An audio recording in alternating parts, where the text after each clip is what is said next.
ಮಾವಿನ ತೋಪಲಿ ಸಾವಿರ ಕಾಯಿ ಆರಿಸಬೇಕು ನೀನೊಂದ, ಮಾವಿನ ತೋಪಲಿ ಸಾವಿರ ಕಾಯಿ ಆರಿಸಬೇಕು ನೀನೊಂದ.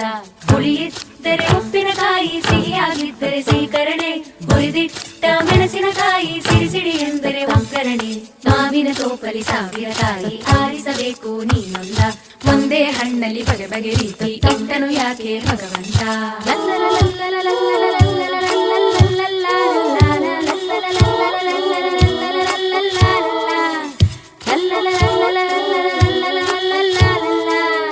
ಗಿಳಿಯೇ ಜೋತು ಬೀಳಬೇಕು ತಾನು ಮೆಚ್ಚೋ ಹಣ್ಣಿಗೆ, ಒನಕೆ ಜೋಡಿ ಆಗಬೇಕು ಅರಳು ಕಲ್ಲಿಗೆ.